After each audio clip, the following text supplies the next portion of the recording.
हरियाणा सहित भारत देश में परिसीमन की आहट शुरू हो चुकी है।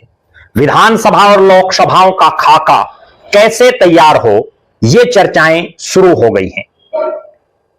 अभी आने वाले कुछ घंटे बाद 3 दिन यानी 16, 17 और 18 तारीख, 16, 17 और 18 अप्रैल हरियाणा ही नहीं देश की राजनीति के लिए बड़ी महत्वपूर्ण तारीखें रहेंगी।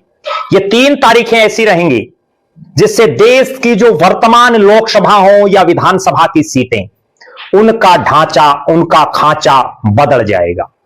और आने वाले समय में आप दर्शक जो देख रहे हैं, आप में से भी ज्यादातर के लोकसभा और विधानसभा क्षेत्र बदल जाएंगे। आपके नेता भी बदल जाएंगे, नए नए लोग मैदान में आएंगे और पुराने कई लोगों की राजनीति खत्म हो जाएगी।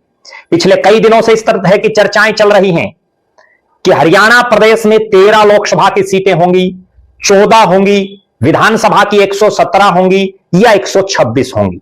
लेकिन अब जो एक बात निकल करके सामने आ रही है और राजनीतिक गलियारों में जिस बात की सबसे ज्यादा चर्चाएं हैं, उसके मुताबिक 13 या 14 ना होकर के हरियाणा में लोकसभा की 15 सीटें होने की संभावनाएं है।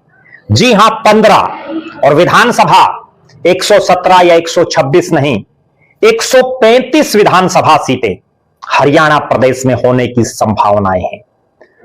15 लोकसभा सीटों का मीन यह है कि हरियाणा में 23 जिले हैं जिनमें दादरी हो, पंचकुला हो या हांसी हो। ये तो ऐसे जिले हैं जिनमें वर्तमान में केवल 2-2 सीटें हैं।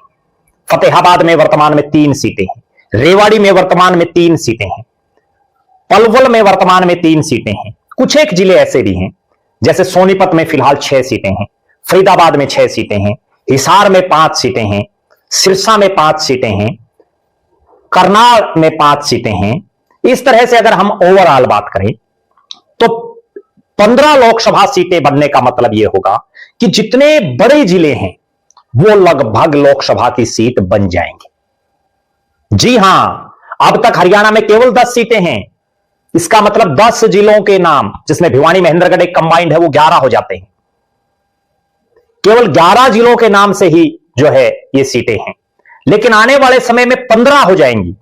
और विधानसभा 135। अब मैं आपको बताता हूं कारण क्या है, क्यों एकदम से इतनी सीटें बढ़ रही हैं। एकदम से 90 से 135 होने की संभावना है और 10 से 15।